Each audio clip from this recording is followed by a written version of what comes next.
We are worrying about a bush, where our songlines and our history, our stories going to just wiped out.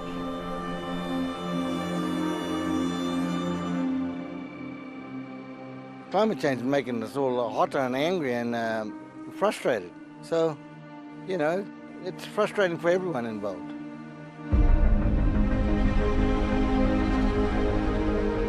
We could be doing so much more, and it's too late to stop it, it's too late to prevent it. It's already happening now, and we need to start doing something now or 5 years ago to start reducing these emissions. My sorrow goes out to them, and it shouldn't have happened. Between the territory and the people down south, they need to sit down as a group and really look at it and talk about it. Is there any way we can assist them? There's a lot that we can offer them. We need to think a bit more laterally, and I've seen this happening in other parts of the world as well, where Indigenous people are taking the lead and not waiting for governments and others, but we do need to work, I think, a lot more quickly in a partnership way.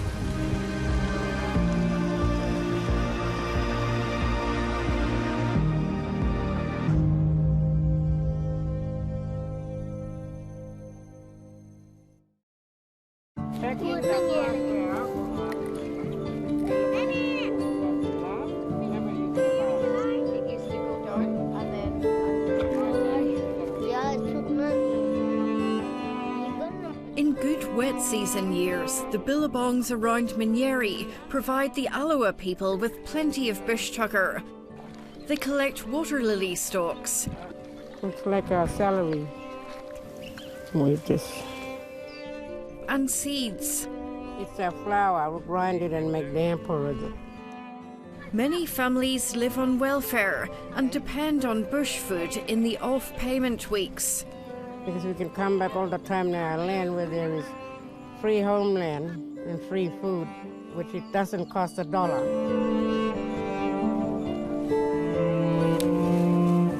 The land is also rich in medicine plants. They strip the plants and boil them up to make soap.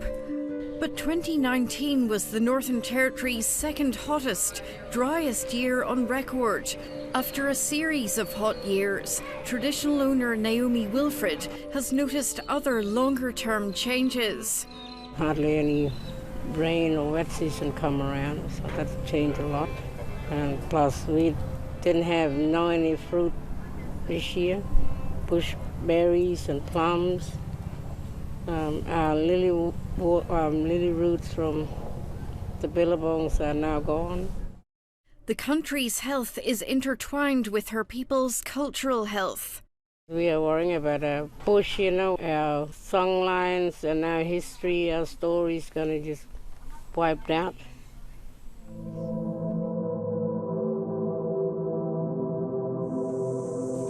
This the canoe, looking for the turtle and jiggle, and this dolphin too. At the coast, Indigenous communities are worried about the impact of rising sea temperatures on marine ecosystems. On Groot Island in the Gulf of Carpentaria, the Anandiliaqua people's ancient rock art records their dependence on the ocean.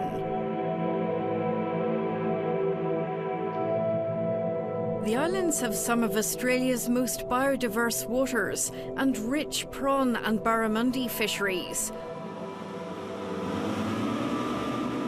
In recent years, more regular marine heat waves have caused coral bleaching here. And I've dived in these areas, free dived and right down to 14 metres, and some of the coral down there is just white. Water's been boiling on both sides of the end of the island, and it's as hot as a hot bath. Do you reckon coral trout or something? Or trevally? They've noticed the effects on fish. Places I've fished for a whole year, the sharks have just come on in bigger numbers, and I think it's because the bait's getting sparse. On the Gulf of Carpentaria's Limon Bight, traditional owners have been shocked by how climate changes have combined to cause devastating impacts. In 2015, Mara traditional owner Patsy Evans discovered mangroves along 1,000 kilometres of coastline were dying. because of prolonged hot, dry conditions, sea temperature rise, and a temporary drop in the sea level caused by a change in the trade winds. These are long bums. As you can see, they normally under the trees, but they're dying. Since then, there's been little regeneration. Oh, this is bad. It's unbelievable. Can't even believe what's happening. It just makes me feel sad. Patsy Evans wants policymakers to look at what's happening on her country. Go out and see what's happening. Go out there and be aware and look at it, and don't make decisions where you are.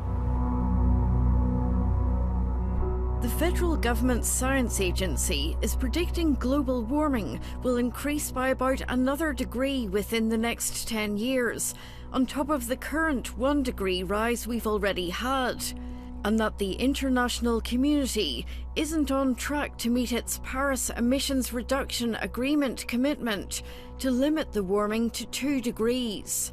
We'll see more like 3 to 3.5 degrees of global warming by the end of the century. If we're experiencing some of the extreme climate and weather conditions now under 1 degree warming, it's almost hard to imagine how dire the extreme events could become, because it's not just the extreme events occurring, it's the frequency with which they're occurring. Another change threatening coastal ecosystems and communities is sea level rise.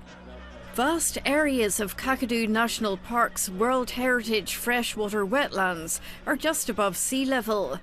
The CSIRO has predicted in 50 years, half of Kakadu's wetlands will be inundated by saltwater, and all of them in just over 100 years.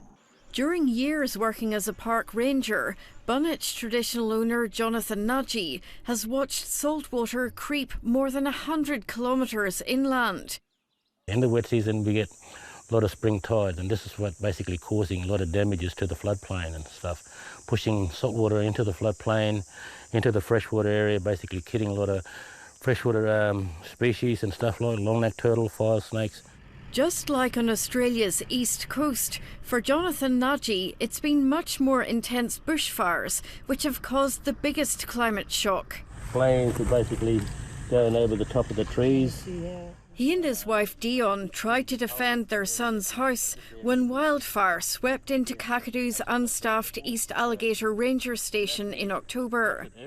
He tried to fight the fire in a truck with a water tank on the back. Basically, this wasn't normal. It was very scary.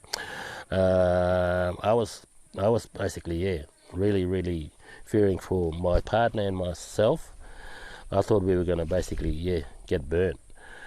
So now and then what I would do is spray the truck with the water, and I would spray myself and try to put the fire out. But it got to the stage where it was just too much for me, and I just thought maybe just now it's time to just back off and try and save some of the things. He's noticed fires becoming more destructive all across the park. A lot of things that are basically dying from hot fires, floodplain.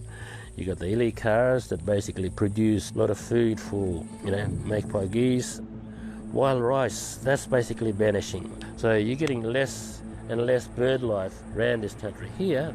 So there's signs already there. It's telling us, it's being gentle with us, it's being nice and respectful. It's trying to show us, here, I'm here now. Please start act now. Don't act too late. This is where everybody's acting too late. Issues affecting Indigenous people, particularly in northern and central Australia, are exacerbated by people having poor health and also poor infrastructure in particular. And I think changes in climate really exacerbate that and make it very difficult for Indigenous people to cope. Alyawaraman and Central Land Councillor Michael Liddle wants more information to be provided to Indigenous communities about why it's getting hotter and drier. This was once one of the lush spring-fed waterholes that his people depended on as they travelled across the desert. We've had 2 hot summers with 45-degree heat, 10 to 20 days in a row. Unheard of before. Creeks don't run. Soakages are no longer full. They're not even moist. The Central Land Council also wants more help for remote communities like Yuendamu, which are running out of water as aquifers dwindle.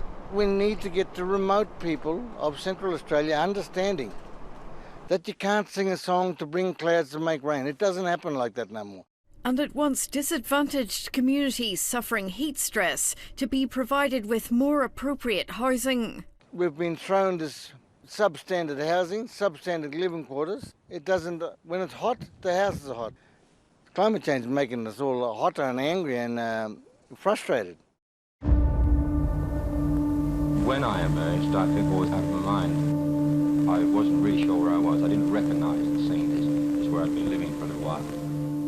In 1974, the 250-kilometre-an-hour winds of Category 4 Cyclone Tracy demolished 3/4 of Darwin. The models are telling us that we probably won't get more cyclones, but the cyclones that we do get are more likely to be more intense. So more of those Category 4s and Category 5s. There's even a move to bring in a new category, Category 6. A Category 6 cyclone would have wind gusts stronger than the current forecasting upper limit of 279 kilometres an hour. Off the Arnhem Land coast, Elcho Island communities hit by Category 4 Cyclone Lam in 2015 want more help to be ready for more frequent, stronger systems. Lam destroyed 80 houses on the island. They have to look more into it and get a proper structure and a design so they could survive through the cyclone, you know what I mean? And more shelters have to be built, you know what I mean?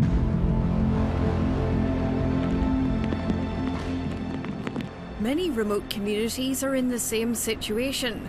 So in 2019, fearing Cyclone Trevor would hit Gulf of Carpentaria communities as a Category 4, the Northern Territory and federal governments carried out a mass evacuation. The temporary move to safety was welcomed by remote residents. But they worry about how much and how long governments will be willing to pay to defend and rebuild their communities as the demands on its disaster budget grow. It really worries me. I mean, it's something that you can't force people to leave. You know, I mean, we need to have that funding or that resources in place for the next greater one that comes in, or whether it's sea level rise, whether it's cyclone coming in. That's something that it's have to be implemented by the people in power to say that we have this budget. When you look at the response to the bushfires, the amount of money the federal government's had to put into those in the billions and how that's going to impact the economy, I think that that's very much a concern. But Australia's Indigenous people have adapted to massive climate changes in the past. Former Larrakia Nation Ranger Donna Jackson is proud of her coastal ancestors' history of being flexible and able to move as the sea rose after the last ice age. Knowing that Darwin Harbour was a freshwater valley 6,000 years ago, obviously our mob just slowly retreated. And if we were able to get down there on that seafloor and have a look, there'd be shell middens and things that showed that change, that gradual change. But I guess what's worrying for us now is that the change isn't being so gradual. It seems to be speeding up again. It's an adaptability she thinks policymakers are going to have to reconsider quickly, and that governments should start planning to help assist people to move away from areas at high risk from intensifying cyclones, floods and bushfires. Yeah, look, it's a sensitive issue because people have lost everything and they want to have that feeling that we can do this, we can build again. But I'd say think twice. Sorry that you lost your things and maybe your pets and your livestock, but try not to maybe put yourself in that same place again if it's possible. You know, and some people can't sell. They're locked into that piece of land. So, I mean, that's where we need a bit more flexibility with the authorities and the councils to go, okay, maybe this valley or this place is a bit safer. Let's just leave that place alone and see what happens.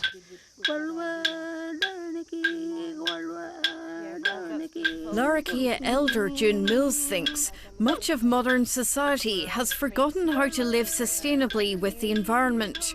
She often paints the dreaming in which the Larrakia people came out of the land. All the Larrakia people will refer to themselves as Dangalaba, crocodile. Right. I can't really explain it, but it's almost like we're blood brothers or something like that. Her paintings show how her ancestors had to use the resources of their country carefully, manage fire and stay alert to extreme weather.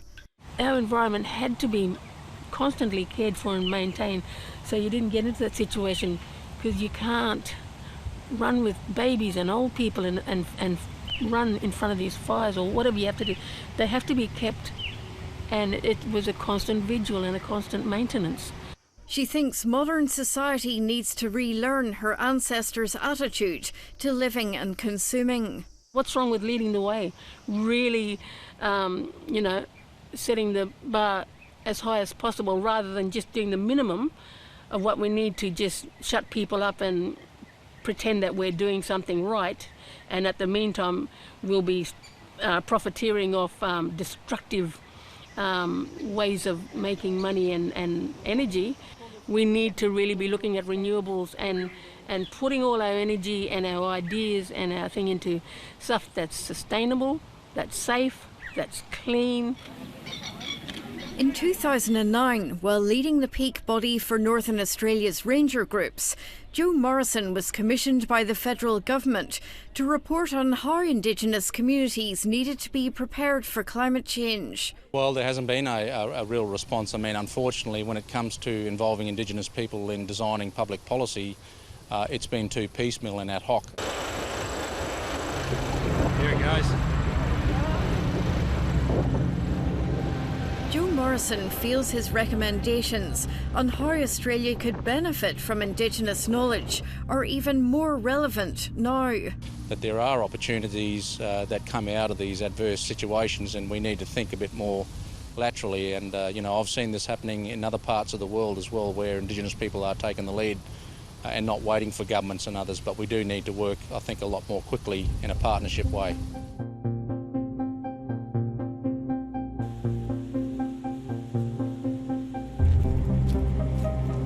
Point northeast of Darwin, the Larrakia Rangers are working on a partnership with the CSIRO to help measure how fast global greenhouse gas emissions are rising. And we're making some really good connections worldwide with some of the other CSIRO partners. But it's given them a worrying perspective. We could be doing so much more, and it's too late to stop it, it's too late to prevent it. It's already happening now, and we need to start doing something now or 5 years ago to start reducing these emissions. In central Arnhem Land, every year the Mimal Rangers carry out controlled burns in the cool early dry season. These fires remove the undergrowth without destroying everything in their path. And by the hot, late dry season, when wildfires threaten remote communities and biodiversity, they've created a patchwork of fire breaks in the landscape. When the fire season comes, we normally go out to all the outstation. We put a fire break around the all the outstations and the airport as well. We put a fire break around that. We'll do our burning so that all the animals have their habitat not burned by late wildfires. Jeremy Russell-Smith helped the Rangers to prove that as well as reducing wildfires, they're preventing millions of tonnes of greenhouse gases being released by these big blazes. And we put up a proposition that if we could reduce the incidence of late dry season wildfires through large parts of Arnhem Land by reintroducing and supporting Indigenous traditional practices, particularly focused on early dry season, low intensity, small patchy burns, we would be able to reduce emissions on an industrial scale. 29 Indigenous ranger groups across Northern Australia are now being paid by the federal government and private companies to prevent 1.2 million tonnes of emissions each year, the equivalent of taking 400,000 cars off the road. I'm so proud to be working on my homeland, really. It's bring me a lot of pride. In 2019, the Rangers' resources were stretched to breaking point, by a fire season which shocked everyone with its intensity and destructive power. This has been a pretty horrendous fire season. This year is a completely different year, and we've done probably 5-6 times the level of firefighting than we would in a normal year. There's a big changes in fire in the late season. I mean, it goes on for, for months or more. But the hotness of it, it's really tiring. It wears you out mentally, physically. They worry they won't have enough resources as climate change makes bushfires more severe. We're clear that what used to be sort of 1 in 10 year challenging events are more likely to be 2 or 3 times in a 10-year period.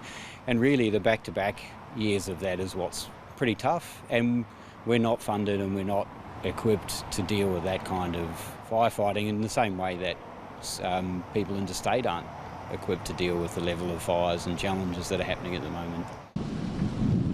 But they're keen to share their knowledge with East Coast communities interstate who've suffered devastating losses in fires which forced major evacuations, destroyed thousands of homes and killed dozens of people.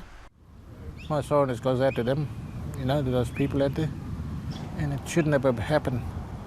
The damage it has done is enormous. I feel sorry for the people, I feel sorry for the animal and the land itself. I guess between the territory and the people down south, they need to sit down and, as a group and really look at it and talk about it. Is there any way we can assist them? There's a lot that we can offer them.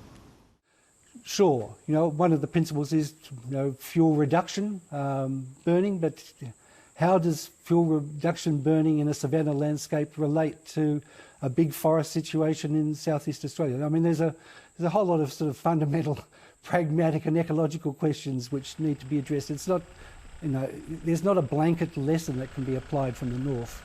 But I do take a lot of encouragement from the fact that agencies and Indigenous communities are very keen to work together.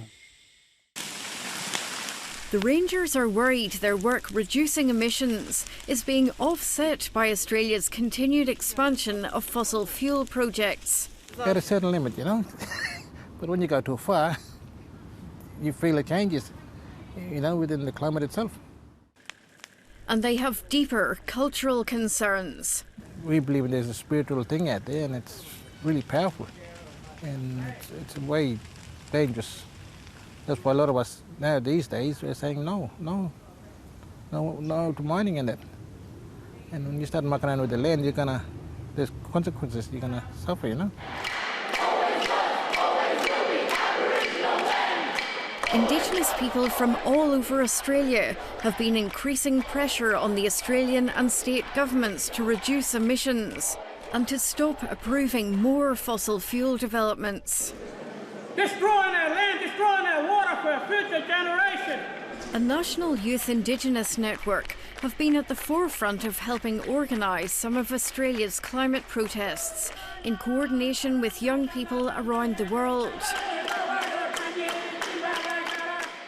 We should be empowering Aboriginal and Torres Strait Islander people to be, creating the first community-owned wind power.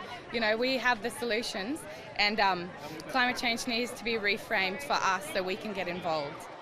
They're particularly opposing plans to develop an onshore gas industry in the Northern Territory to rival the United States' massive shale gas developments. The Northern Territory government has estimated this new industry could produce emissions equivalent to 22% of Australia's current emissions every year. This is the only planet we got. We need to fight for it and stand up and protect it. We need to come together as a nation and work on transitioning into clean power, because Australia is one of the biggest countries on the planet for supplying fossil fuels. And we got to stop that. In our Kyoto Agreement, we achieved our targets, and in fact, we achieved much more than that.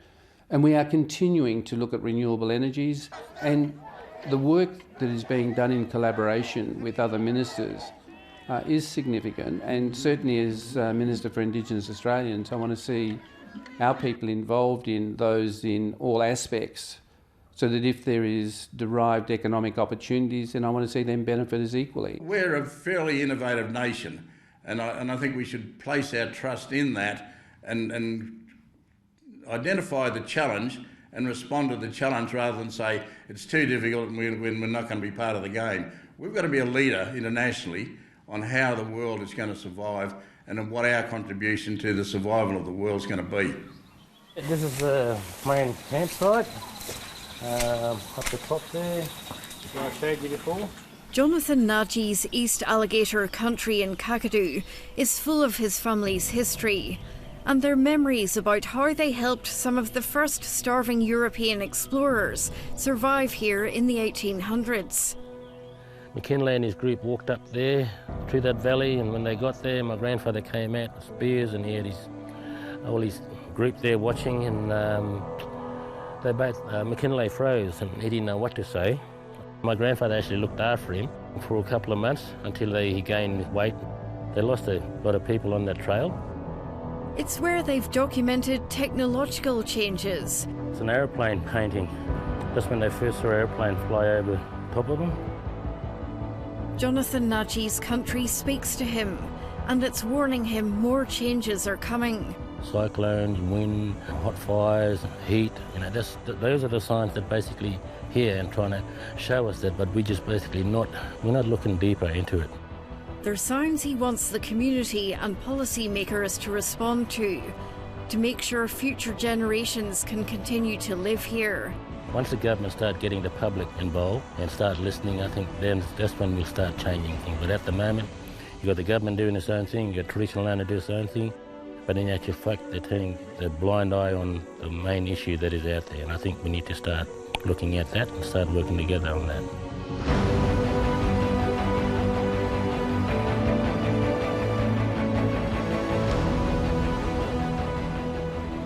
It's a partnership governments are starting to show an interest in, but the clock is ticking as we head down an increasingly catastrophic path.